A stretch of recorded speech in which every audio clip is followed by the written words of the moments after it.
Hello, friends. Today I have come up with another very important topic for all the postgraduates appearing for exams next month. And this can come in a recent advances paper. This is also important for all the fertility specialists out there in the country. So, fertility preservation is an important aspect, especially for those who would like to have children, which they missed because of certain reasons when they were young. So this topic will throw light on what are the indications for fertility preservation, what are the methods that we have in fertility preservation.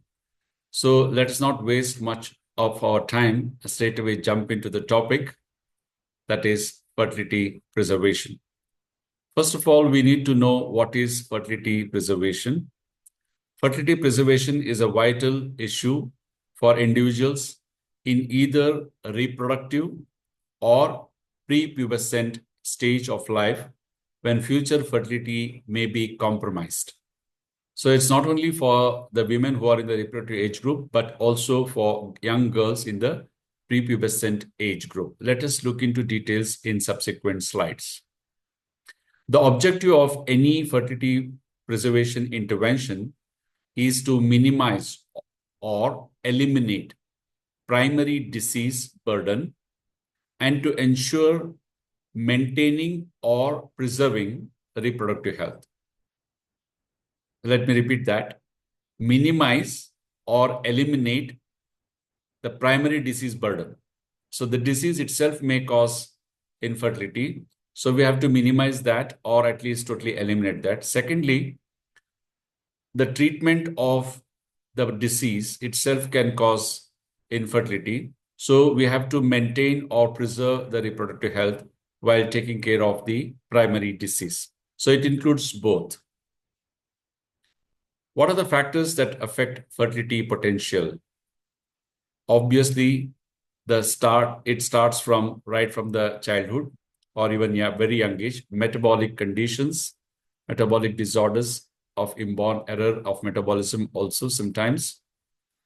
Autoimmune diseases, this we pick up as we grow.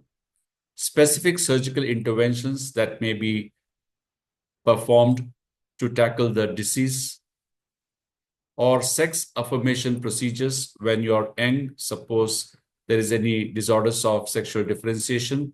So we may do certain procedures that may hamper the fertility. For example, sometimes we have to do gonadectomy in testicular feminization syndrome when they become pubertal age group. Advancing age is another factor which will definitely decrease the fertility potential. So especially this is important in the social culture these days.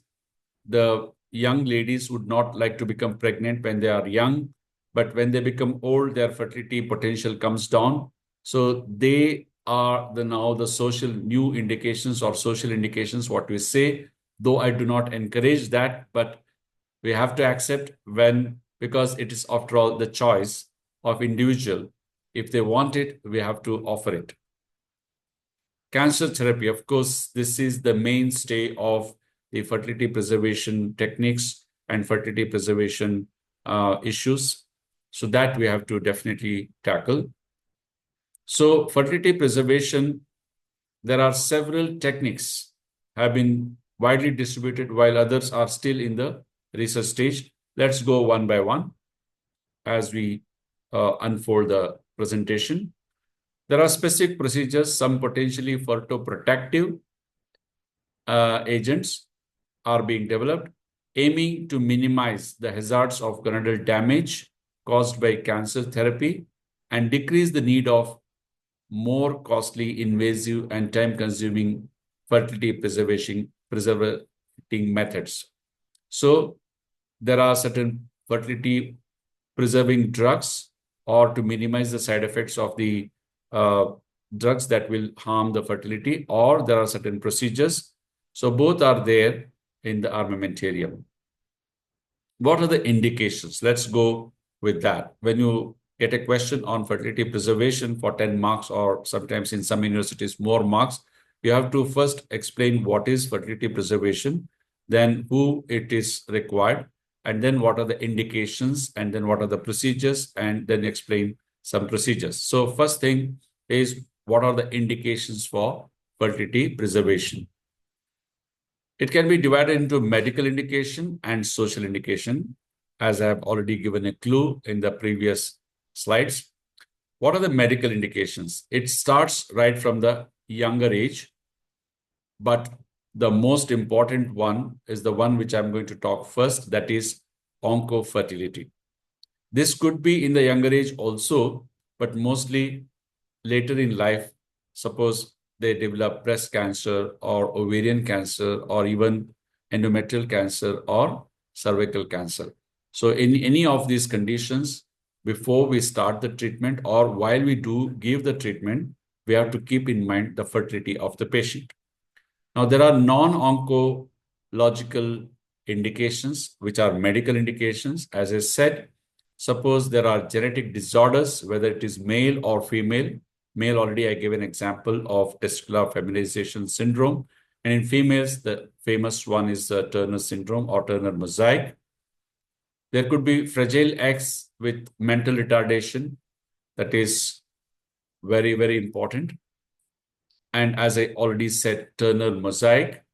Klinefelters also may require certain gonadal manipulations, so they will have fertility issues.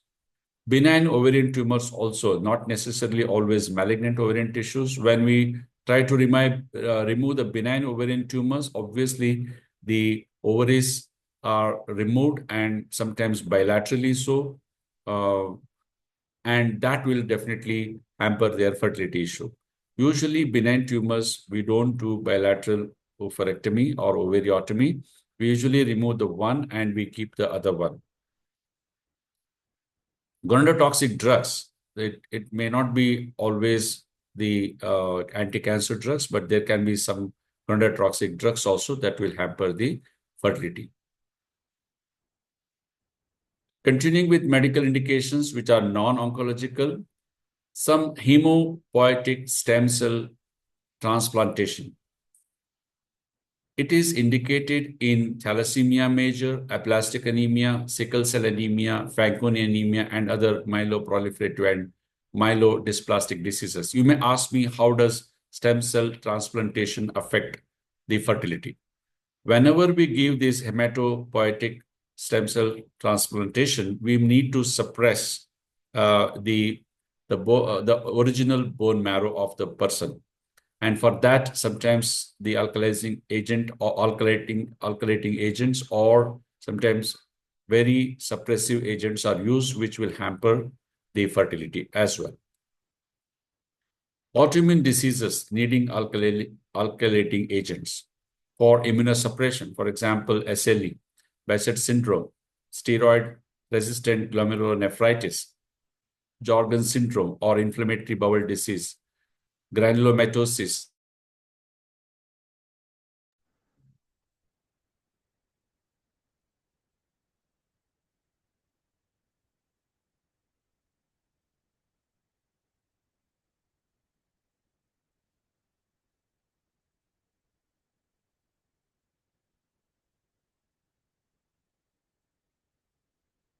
Yes, again, somehow there was interruption. I'm sorry for that.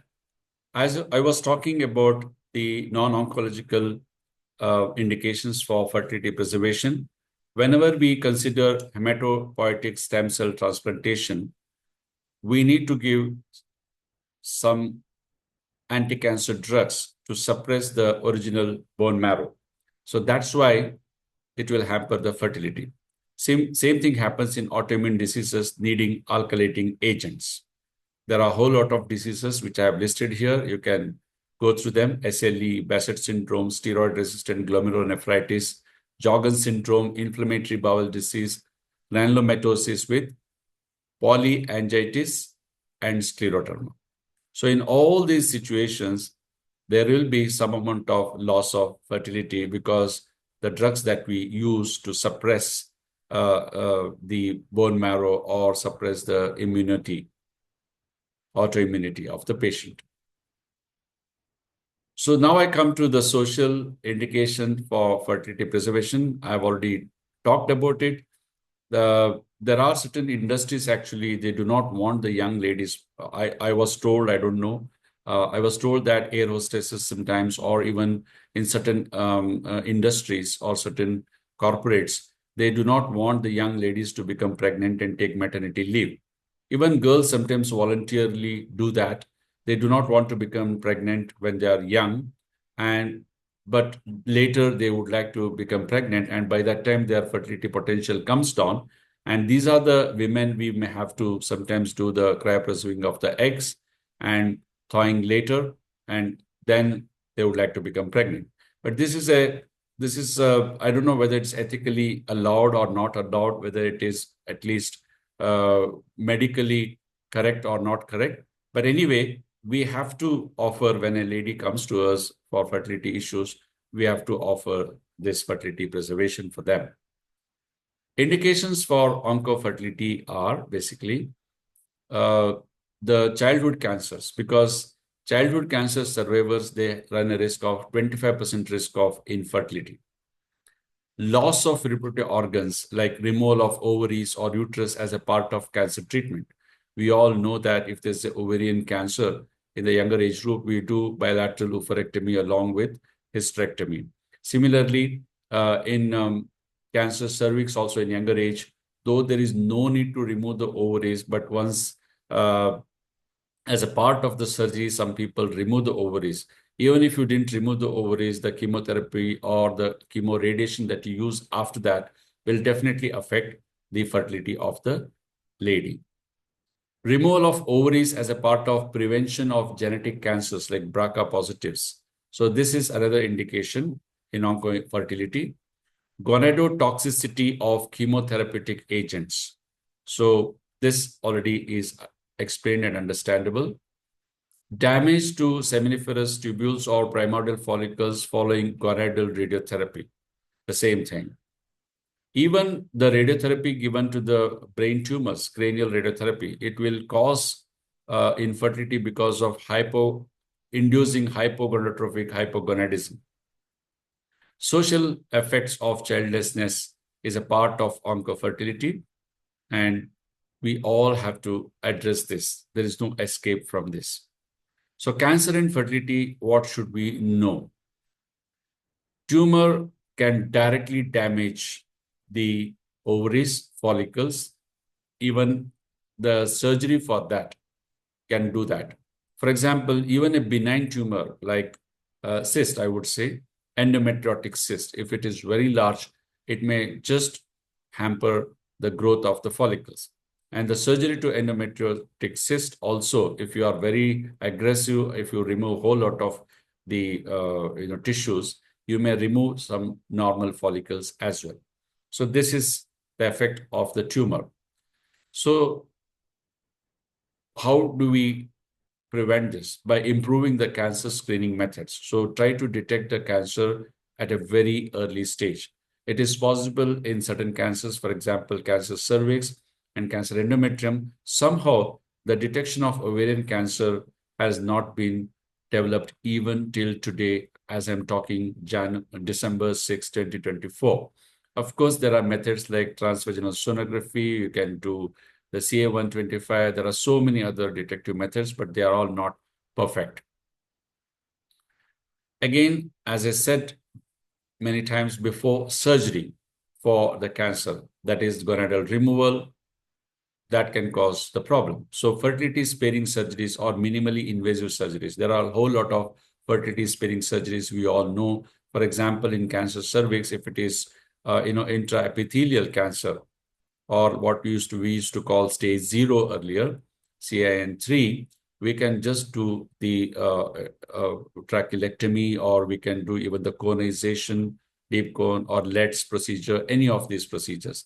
And in ovarian tumors also, suppose they are germ cell tumors which are seen in the younger age group, we usually remove the unilateral ovaries. We leave behind the healthy ovary. So these are some of the minimally invasive or surgeries that even in endometriotic surgeries, we can go for minimal invasion. Don't strip or don't try to remove all, avoid coagulation or deep coagulations, monopolar cauteries and things like that, because this can cause deeper damage. So these are some of the techniques that we can do as we are tackling. So the risk of chemotherapy induced POI are as follows. The high risk, definitely alkylating agents, which is cyclophosphamide, chlorambucil, busulfan, and other drugs. And intermediate risk is platinum-based compounds, which is normally used in ovarian cancers, carboplatin, cisplatin, doxorubicin, and bevacizumab. Then those that are having very low risk are the chemotherapy agents, for example, combination chemotherapy regimes for acute lymphoblastic leukemia, myeloid leukemia, and non-Hodgkin's leukemia. For example, antimetabolites, methotrexate, and 5-fluorouracil. This is used also in our choriocarcinoma. Vinca alkaloids, vincristine and vinblastine, and anthracycline antibiotics except doxorubicin. So we must be aware of these high risk, intermediate risk, and low risk agents whenever we use. So if at all we are using that, immediately fertility preservation should come to our mind.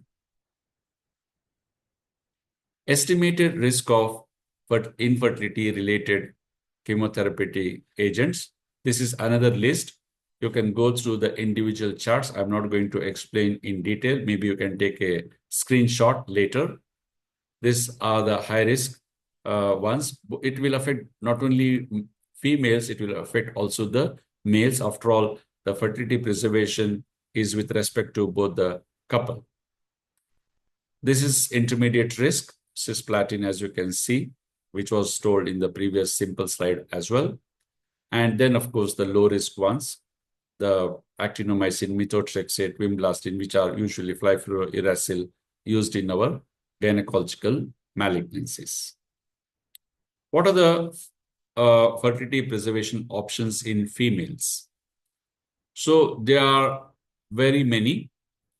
I would just list the three of them. One is embryo cryopreservation. This is one of the best options because so far what we have conquered is the preservation of the embryos. It is the best way of cryopreservation. The next best would be sperm cryopreservation, and the last one is ovum cryopreservation. So embryo cryopreservation advantages are it is established for post-pubertal females, and it gives the better results after thawing and transferring. There are certain disadvantages, however. It needs sperm source, male partner or donor, if the lady is unmarried. But if it is married, it's not an issue at all. It requires controlled ovarian stimulation for 10 to 14 days. We all know that. It is like a part of IVF. And it postpones beginning of the cancer treatment. Because if you want to do IVF before the treatment is started, it is very, very obvious that we lose at least 2 to 6 weeks. So this is the best option, provided the oncologist can wait for some time before they start the chemotherapy or radiotherapy or even surgery. If the lady has that much of time, so going for a quick IVF, if she is married, then of course husband's sperm. If she is unmarried, then the donor sperm, and get the embryos, cryopreserve them, maybe to be transferred at a later date once she is under control of the cancer. So this is the best. The next best is, I said, of course, the sperm cryopreservation. In case of men, of course, that is the one which is done. In case of women, we have to do oocyte cryopreservation only. Advantages being established for post-pubertal females, again, does not need sperm source because here, whether she's married or unmarried, we are anyway preserving her oocytes. Maybe later she'll get married and then we can have the husband's sperm. Or if she doesn't want to get married but wants to have a child, you can go for a donor sperm. All should be altruistic. Provides reproductive autonomy for females who have no partner, suitable for patients who have concerns about donor sperms or embryo freezing. Disadvantages, however, are it requires controlled ovarian stimulation like any other things, because you would not like to just cryopreserve 1 ohm, you would like to cryopreserve many ohms. So controlled hyperstimulation cannot be avoided, even if you are not going to do IVF in these patients. It postpones again for the same reason, beginning of treatment by 2 to 6 weeks. So this is part and parcel of the gain, the next best option. Finally, the ovarian tissue cryopreservation. If you do not want to, do ovarian stimulation and retrieve the eggs and other things, you can straight away go for ovarian tissue cryopreservation. I would talk about the disadvantage first because it is still in experimental stage. It requires laparoscopic ovarian tissue procurement with later transplantation. Commonly, orthotopic risk of cancer transmission is always there, because suppose, let's say, there was already a early cancer in the ovary, you are removing the same tissue, isn't it? So you don't know whether you have removed from a healthy area or an unhealthy area. Even if you remove from a healthy area, there is always a contamination, and once you reimplant them, then there is a risk of cancer retransmission. But of course, the advantage is the only available option for prepubertal females. It is promising for reproductive and endocrine restoration rates. No delay for cancer treatment, because you don't have to wait for 2 to 6 weeks of ovarian stimulation and things like that. You can say to it, suppose today it is diagnosed, and if she is willing for laparoscopic removal of the ovarian tissue, it can be scheduled within a week, maybe very next day also, if you are in a fast track mode. So no need of hormonal stimulation. So that is also avoided. Sometimes when you give hormones, the young girls or ladies are worried about the side effects of the hormones themselves, and some hormones themselves may promote further enhancement of the cancer, especially if they have got these kind of receptors. Especially all hormone dependent cancers, endometrial cancer, for example, can actually grow with the treatment that we give for ovarian stimulation, controlled ovarian hyperstimulation, FSH, LH. So they will definitely encourage the growth of the cancer. So basically, to summarize the three things, number one is, the best one is embryo transfer. For that, of course, if it's a married lady, not an issue at all. You can straight away go for IVF and preserve the embryo. If it's an unmarried, then still we can have ovarian hyperstimulation, get a donor egg, donor sperm, and then do the IVF later. I mean IVF and transfer later. The second option, as I said, is the oocyte cryopreservation. This can be done even in an unmarried young lady. All that you need to do is ovarian hyperstimulation and retrieve the eggs. The third best is an immediate one, that is ovarian tissue cryopreservation. So all the options are available for us. All that we need to do is explain properly the advantages, disadvantages, and the issues related to that, especially in an Indian scenario, whether she's married or unmarried, whether she has a partner or no partner. These are all some of the additional issues that we will face in India. So, fertility preservation, onco-fertility, there are certain challenges also. As I have mentioned a little bit as I spoke, the challenges can be multifold, especially taking into consideration the ethnicity, the religion, the socioeconomic status, the marital status, beliefs, traditions, so many things. So it's a time-sensitive referral of these cases to fertility specialists for informed decision-making is crucial. So this is the first and the biggest challenge. So all other challenges are secondary. First is then how fast you refer these patients to a fertility specialist so that no time is lost. We have already understood you need some time, especially if you want to do the ovarian stimulation, then if you want to do IVF and all these things. So as early as possible, we have to refer these patients to a onco-fertility specialist. Unfortunately, a large percentage of patients with cancer do not pursue fertility preservation counseling because of the emotional burden. See, it's not very easy. When somebody is diagnosed with cancer, the first thing on their mind is not fertility. First thing is whether I'm going to die, whether it's going to be very painful, whether it's going to be cured or not. what will be my future? What will be the finances? How will the society take it? How will I live? What happens to my job? Will I get married or not? So these are the first questions that the lady faces rather than the fertility issue. So that's why they may avoid totally the fertility preservation counseling. That is the emotional burden. And then immediate focusing on the effective anti-cancer therapy. So that's what I said. They would like to first focus on the cancer treatment rather than the fertility issue.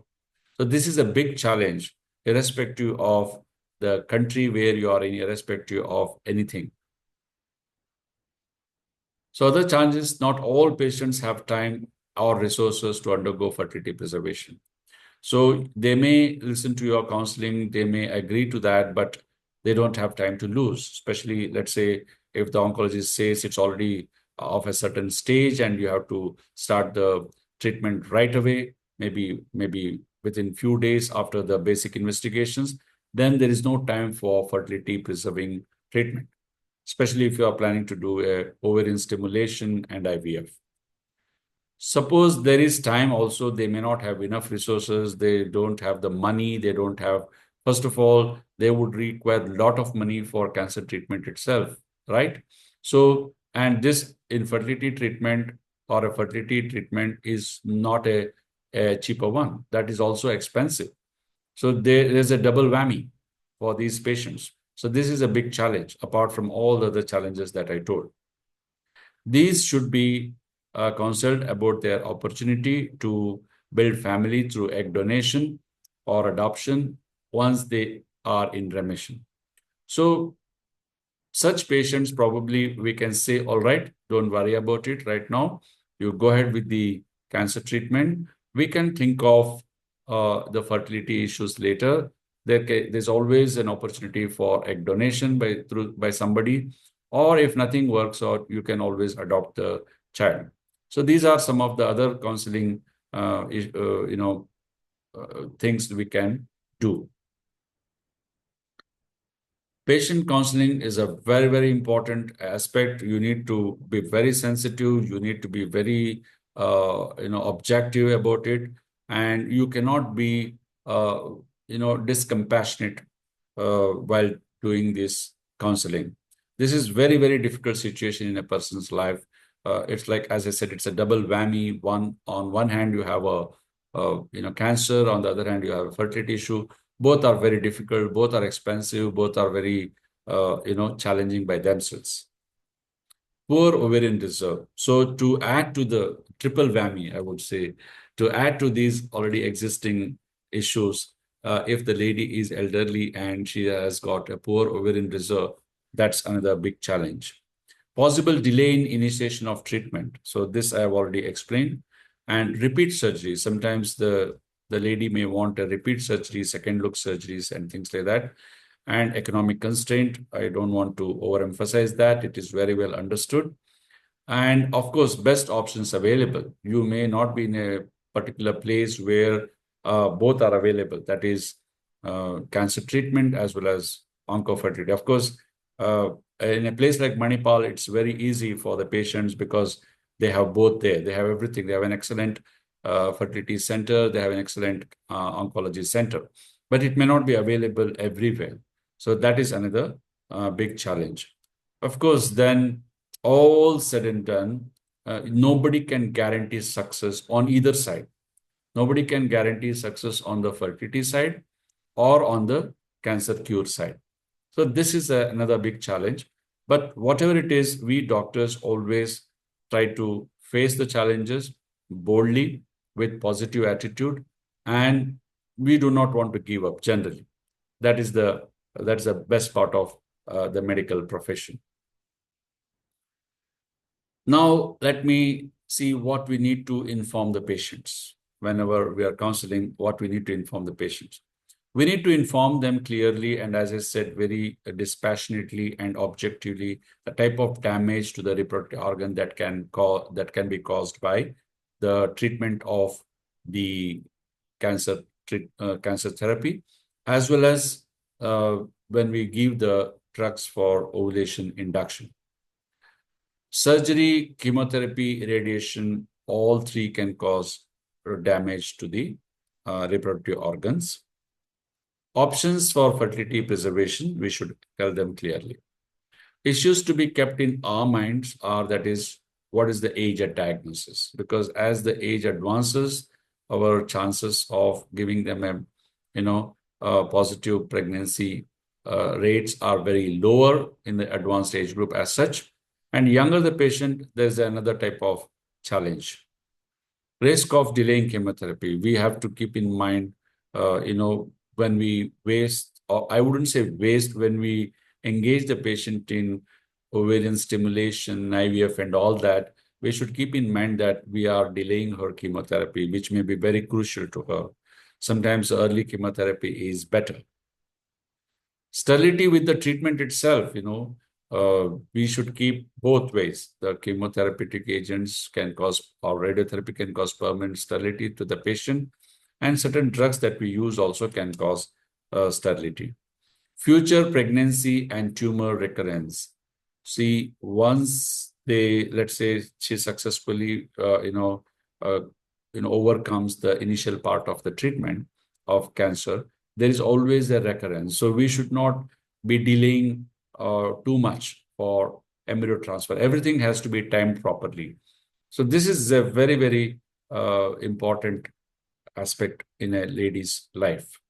Overall prognosis, we have to be very clear in telling the prognosis. Maybe it is very difficult for the patient to accept sometimes, but then in life generally, if you cannot, there's a saying said that if you cannot tackle the problem, face the problem, accept the problem, that gives you some sort of consolation, that gives you some sort of solution, and that is the only solution sometimes available, acceptance. So that gives you peace of mind. When you accept the things that cannot be avoided, that cannot be tackled, that cannot be totally cured, acceptance is the best. So we have to tell in a very